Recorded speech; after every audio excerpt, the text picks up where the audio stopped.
دیکھو دیکھو کون آیا، محمد عربی کا دین آیا۔ دیکھو دیکھو کون آیا، محمد عربی۔ خراب ہوا کرتی تھیں، انہوں نے کیا کیا کہ جناب ایک بند باندھا، ڈیم تعمیر کیا اس درے کے اندر، بہت اونچا بند بنا دیا، پتھروں سے مٹی سے بند بن گیا، اور پیچھے جب بارشیں برستیں تو وہ گویا کہ ڈیم بن گیا، پانی کا بھر جاتا۔ اس کے اندر انہوں نے مخصوص طریقے سے پائپ لگا کر پانی، ضرورت کا پانی حاصل کرتے اور پھر اپنی فصلوں، کھیتیوں اور باغات کو سیراب کرتے۔ فرمایا اتنے آسودہ حال لوگ تھے کہ پہاڑی سلسلہ یوں جا رہا ہے اور بیچ میں ان کا شہر ہے، ان کی بستی ہے، بستی کے دائیں جانب بھی میلوں تک باغات ہی باغات تھے، اور اس کے بائیں جانب بھی میلوں تک باغات ہی باغات تھے۔ حدیث شریف میں آیا ہے، حضرت امام قتادہ رحمۃ اللہ علیہ سے روایت ہے، وہ فرماتے ہیں کہ اتنا گنجان باغ تھے، اتنا گھنے باغات تھے اور اتنا پھلدار باغات تھے، اگر کوئی عورت دوپہر کے وقت سر پہ خالی ٹوکرا رکھ کے باغ میں سے گزرتی تھی تو فرمایا تھوڑی دیر آگے چلتی تھی تو خود بخود پک کے گرنے والے پھل اتنے ہوتے کہ صرف وہاں سے گزرتے گزرتے اس کا ٹوکرا پھلوں سے بھر جاتا تھا۔ اتنے پھل اللہ نے دیے، اتنے آسودہ حال کہ ملکوں تک ان کی پھلوں کی تجارت تھی۔ ملک شام جو پھلوں کا علاقہ ہے، وہاں بھی یہاں سبا کے علاقہ سے پھل جایا کرتے تھے۔ یمن کا علاقہ بھی ان کے ساتھ پھلوں کی تجارت میں تھا، کھیتیوں غلوں کی تجارت میں تھا۔ تو یہ بڑے آسودہ حال لوگ تھے، لیکن کیا ہوا، اللہ تبارک و تعالیٰ نے ان کی جانب اپنے پیغمبر بھیجے، انہوں نے پیغمبروں کی بات نہ مانی، اللہ کی عبادت شروع نہ کی، شرک اور کفر کرتے رہے، غیر اللہ کی عبادت میں مبتلا رہے، اور انبیاء علیہ الصلوۃ والسلام کی دعوت کا انکار کر دیا۔ اللہ تبارک و تعالیٰ نے ان پر ایک عذاب بھیجا۔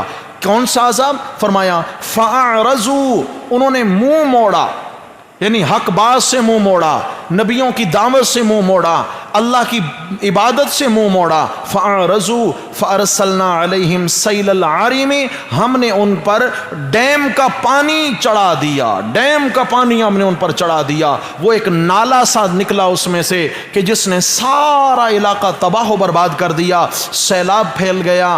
وَبَدَّلْنَاهُمْ بِجَنَّتَيْهِمْ، مفسرین کرام نے لکھا ہے کہ جس وقت یہ قوم بغاوت پہ اتری، اللہ تبارک و تعالیٰ نے ایک چوہے کو حکم دیا۔ توجہ کرنا، کس کو؟ اللہ کی فوج جو ہے نا، وہ فوج ہے اللہ کی۔ اللہ چاہے تو ابابیلوں سے کام لے لے، اللہ چاہے تو ایک چوہے سے کام لے لے، اللہ چاہے تو خر دماغ نمرود کے دماغ میں ایک لنگڑا مچھر گھسا کے اس کا حساب کتاب چکتا کرا دے۔ اللہ قادر ذات ہیں۔ ایک چوہا اللہ نے مسلط کیا جو ڈیم کے اندر بل بنانے لگا، سوراخ کرنے لگا، سوراخ کرتے کرتے کرتے کرتے کرتے کرتے اس نے آر پار سوراخ کر دیا۔ اب کیا ہے، ایک زمانوں سے وہ ڈیم تھا، لیکن کیا تھا، ان کی ضرورتیں پوری ہو رہی تھیں، بڑے آسودہ حال تھے۔ علماء نے لکھا ہے کہ بلدتن طیبہ، بڑی خوشگوار بستی، پاکیزہ بستی، پاکیزہ شہر، کہ نہ وہاں مکھی، نہ مچھر، نہ وبائی بیماریاں، اور جناب علی بہترین موسم، خوشگوار آب و ہوا، میٹھے ٹھنڈے پانی، چھاؤں ہی چھاؤں، ہر قسم کے پھل، اس سے زیادہ اور کیا چاہیے؟ فرمایا آسودہ حال بستی تھی۔ حکم ہوا کہ مان لو رب غفور، رب سارے گناہ معاف کر دے گا۔ نہ مانا تو جناب چوہے نے سوراخ کرنا شروع کر دیا۔ سوراخ کرتے کرتے کرتے جب اس میں سے آر پر سوراخ ہوا تو پانی بہنا شروع ہوا۔ رات کے آخری پہر میں ایک دہانہ کھل گیا، پتہ تب چلا ساری بستی والے وہ میٹھی نیند سو رہے تھے اور ان کے گھر پانی میں ڈوبنے لگے۔ اب نہ تو کہیں بھاگ نکلنے کی جگہ تھی، اللہ تعالیٰ نے صبح ہونے تک بستی کا نام و نشان بھی بالکل مٹا کے رکھ دیا تھا۔ نہ کوئی بندہ زندہ رہا، نہ بستی کا نام و نشان رہا، اور نہ ہی کوئی باغات وہاں رہے، سب کچھ اللہ نے ملیا میٹ کر کے رکھ دیا۔ اس کے بعد جو لوگ وہاں کے آباد ہوئے، انہوں نے دیکھا کہ وہاں کیا ہوا۔ فرمایا بدلناہم بجنتیہم جنتین، ان کے سارے باغات اجاڑ دیے ہم نے، ان کے بدلے ان کو 2 باغ ایسے دیے، یعنی وہاں پہ ان باغات کی جگہ 2 ایسے باغات اگے، ذوات اکل خمتن، کہ جن کا پھل انتہائی بدمزہ، جو بھی وہ درخت اگے ان کا پھل انتہائی بدمزہ کھانے کے لائق نہ تھا۔ وَأَثْلٍ، اور جھاڑ تھی، کانٹے دار جھاڑیاں جو کسی کام آنے والی نہ تھیں۔ وَشَيْءٍ مِّن سِدْرٍ قَلِيلٍ، اور کچھ درخت بیری کے تھے، کچھ بیر کا پھل اترتا اس سے، لیکن وہ بھی کوئی کھانے کے قابل نہ تھا۔ فرمایا سارے باغات ہم نے تباہ کر دیے۔ ایک کیفیت یہ تھی کہ ایک عورت سر پہ خالی ٹوکرا لے کے نیچے سے گزرتی ہے تو پھلوں سے ٹوکرا بھر جاتا ہے، اور ایک یہ کیفیت تھی جب وہ اللہ کی ناقدری اور اللہ کی ناشکری پہ اترے، اللہ کے حکم کو توڑنے لگے اور گناہوں والی زندگی گزارنے لگے، تو اللہ تبارک و تعالیٰ نے یوں گرفت فرمائی۔ میرے بھائیوں، دوستوں، بزرگوں، جو اللہ اس وقت قادر تھا وہ اللہ آج بھی قادر ہے۔ اب ہمارے لیے اس میں سبق کیا ہے؟ ہم یہ مت سمجھیں کہ وہاں یہ ہو گیا، وہاں وہ ہو گیا۔ افسوس کا معاملہ تو یہ ہے آج ہم مسلمان صرف تبصرے کی حد تک ہیں۔ ہم نے خبریں دیکھ لیں، تبصرے کر دیے، اخبارات پڑھ لیے، سوشل میڈیا استعمال کر لیا، اور فلاں علاقہ ڈوب گیا، فلاں علاقے میں جناب علی امدادی کارروائیاں ہو رہی ہیں، فلاں علاقے میں یہ ہو گیا ہے۔ زیادہ سے زیادہ ہم کیا کرتے ہیں جی؟ امدادی کارروائیاں وہاں پہ کروا دیں، کچھ راشن بھیج دیا، یا دیگر امدادی کارروائیوں کے اندر ہم جو ہے نا جی ان کی مدد کر۔ بہت اچھی بات ہے، بہت اچھی بات ہے۔ اگر ایسے حالات اللہ نہ کرے ملک پہ ایسے حالات آئیں تو حدیث شریف میں آیا المومنون کرجل واحد، سارے ایمان والے لوگ ایک مرد کی، ایک آدمی کے بدن کی مثال ہیں۔ ان اشتکا رأسہ اشتکا کلو و ان اشتکا عینہ اشتکا کلو۔ ایک بدن ہے، اس کا سر دکھتا ہے، سارا بدن بے چین ہوتا ہے، آنکھ دکھتی ہے، سارا بدن بے چین ہوتا ہے۔ کسی مسلمان پہ تکلیف آئے تو سارے مسلمانوں کو بے چین ہونا چاہیے۔ سب سے پہلے ہماری ذمہ داری کیا ہے میرے بھائی؟ کہ ہم ان گناہوں سے توبہ کریں جو اس طرح کی پکڑ کا سبب بننے والے ہیں۔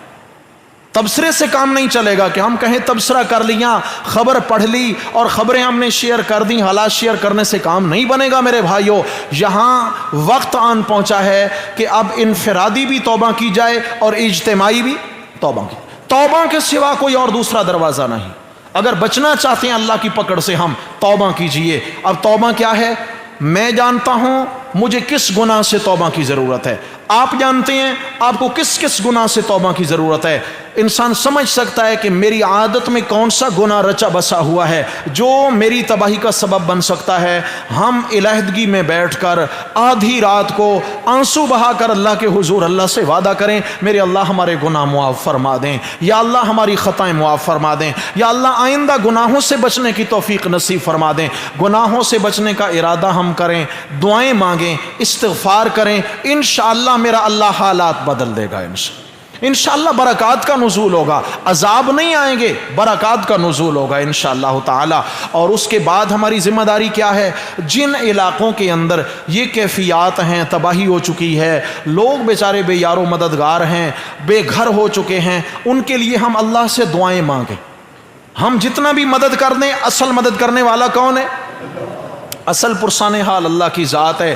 گھر دینے والا بھی اللہ ہے، پیٹ پالنے والا بھی اللہ ہے، بیماریوں سے شفا یاب کرنے والا بھی اللہ ہے۔ ہم اللہ سے دعائیں کریں۔ اور تیسرے نمبر پہ ہماری ذمہ داری ہے کہ جتنا جس سے ہو سکے، جہاں تک رسائی ہو سکے، جو سورس بہتر سمجھتے ہیں ان سورسز کو استعمال کر کے ان غریبوں تک ہم مدد پہنچائیں، چاہے کپڑے کی صورت میں، راشن کی صورت میں، لباس کی صورت میں، یا خیموں کی صورت میں، یا ہم اگر گھر بنا کے دے سکتے ہیں تو اس صورت میں، نہیں تو کم از کم اس کار خیر میں ہم کچھ حصہ ڈال سکتے ہیں۔ تو کیا خیال ہے میرے بھائیوں؟ ہمیں تگ و دو کرنی چاہیے نہیں کرنی چاہیے؟ انشاءاللہ ہمارا دل یہاں ان کے درد کو محسوس کرے گا۔ اللہ تبارک و تعالی ممکن ہے کہ ہمیں اس طرح کی آفات و بلیات سے محفوظ فرما لیں انشاءاللہ۔ تو ہم سب انشاءاللہ کوشش کریں گے۔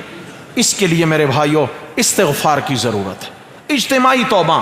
توبوا الی اللہ جمیعا ایھا المؤمنون، فرمایا ایمان والو سب مل کر توبہ کرو۔ کس سے؟ جن گناہوں کی وجہ سے یہ عذاب آیا کرتے ہیں۔ سود والا گناہ ہے، زنا والا گناہ ہے، شراب والا گناہ ہے، بے پردگی ہے، بے حیائی ہے، اس کے علاوہ جتنے گناہ ہیں ان سے ہم توبہ طائب ہو جائیں، انشاءاللہ میرے اللہ کی پناہ نصیب ہو جائے گی انشاءاللہ۔